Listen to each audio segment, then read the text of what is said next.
सुबह 5-6 वजे अपने दोस्त दे भाई दे अबू बकर दे फार्म ते गुजरां ले आए आ।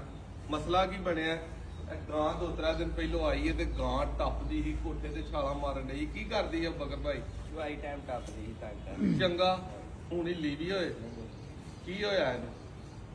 असल मसला यह हुंदा कि गावां नूं ते मੱਝਾਂ नूं असीं सेम पैटर्न ते चलाने आ। गां होर तरह दी ਜਿਹੜਾ ਨਾ ਜਾਨਵਰ ਹੈ, ਮੱਝ ਹੋਰ ਤਰ੍ਹਾਂ ਦਾ ਜਾਨਵਰ ਹੈ।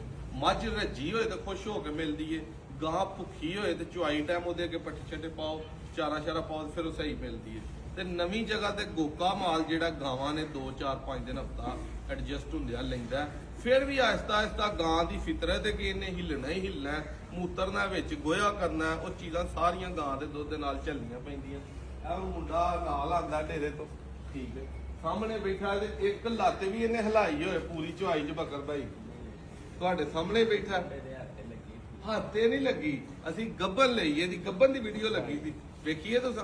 ਸੂਈ ਨੂੰ ਵੀ 2-3 ਦਿਨ ਸਾਡੇ ਕੋਲ ਹੋਏ ਨੇ, ਤੁਸੀਂ ਲੈ ਆਏ ਹੋ।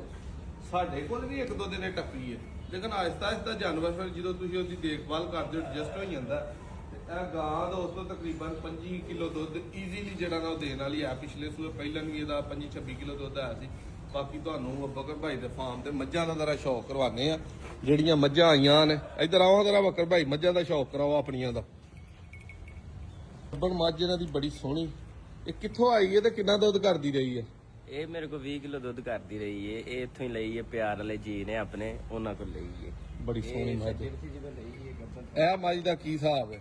ਇਹ ਵੀ ਮੱਝ ਚੰਗੀ ਹੈ। ਇਹ ਵੀ ਇੱਕ ਆਪਣੇ ਪਿਆਰ ਵਾਲੇ ਨੇ, ਉਹਨਾਂ ਕੋਲ ਲਈ ਏ, ਸਮਝ ਲਓ ਤੋਹਫਾ ਹੀ ਆਇਆ ਆ।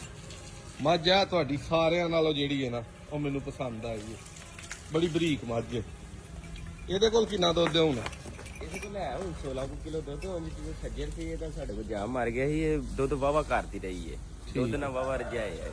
ਇਹ ਮੱਝ ਕਿੱਥੋਂ ਆਈ ਹੈ?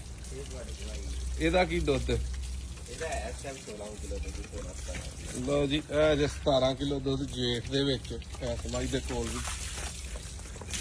ਮੱਝ ਦੋਸਤੋ ਵੀ ਵੇਖਣਾ ਕੈਸੀ ਹੈ, ਇਹਦੇ ਮਗਰ ਕੱਟੀ ਹੈ, ਹੋਣੀਆਂ ਵੀ ਆਈ ਹੈ, ਫਿਰ ਉਹ ਮੂੰਹ। ਇਹ ਨਾਲ ਇੱਕ ਮੱਝ, ਇਹ ਮੱਝ ਦੋਸਤੋ ਵੇਖਣ ਵਾਲੀ। ਇਹ ਜ਼ਰਾ ਦੱਸੋ ਹਾਂ ਬਕਰ ਭਾਈ, ਇਹ ਕਿਦੋਂ ਦੀ ਆਈ ਹੈ ਤੇ ਕਿੱਥੋਂ ਆਈ ਹੈ? ਇਹ ਵੀ ਨਾਦਰ ਭਾਈ ਕੋ ਆਈ ਏ, ਲਈ ਸੀ ਜਨਵਰੀ ਦੇ ਵਿੱਚ। ਇਹਦੇ ਲਾਗੇ ਖਲੋਵਾਂ ਜ਼ਰਾ ਬੰਦਿਆਂ ਨੂੰ ਪਤਾ ਲੱਗੇ ਇਹਦਾ ਕੱਦ ਕਿੱਡਾ ਕੇ। ਸਿਆਲ ਚ ਲਈ ਸੀ ਨਾਦਰ। ਕਿੰਨਾ ਦੁੱਧ ਜੈਨੂਇਨ ਕਰਦੀ ਰਹੀ ਹੈ ਤੁਹਾਡੇ ਕੋਲ 6-7 ਮਹੀਨੇ ਲਗਾਤਾਰ? 20 ਕਿਲੋ ਲਗਾਤਾਰ। ਅੱਛਾ ਜੀ। ਹੁਣ ਆ ਕੇ ਮੱਝ ਗੱਭਾ ਨੇ ਤੇ ਦੁੱਧੋਂ ਘਟੀ ਥੋੜੀ। ਠੀਕ ਹੋ ਗਿਆ। ਇਹ ਜੀ ਕਾਲੀ ਮੁਸ਼ਕਨ ਮੱਝ ਸਿਆਲ ਚ ਆਈ ਸੀ, ਸ਼ਾਨੀ ਘੁੰਮਣ ਦੇ ਘਰ ਦੀ। ਠੀਕ, ਮੱਝਾਂ ਤੁਹਾਨੂੰ ਪਤਾ ਚੰਗੀਆਂ ਸ਼ਾਨੀ ਘੁੰਮਣ ਹੀ ਡਿਲੀਵਰ ਕਰਦਾ ਤੁਹਾਨੂੰ। ਇਹਦਾ ਕੱਟਾ ਹੁਣ ਇਹਨਾਂ ਕੋਲ ਮੈਂ ਵੇਖਿਆ, ਇਹਦਾ ਮੈਂ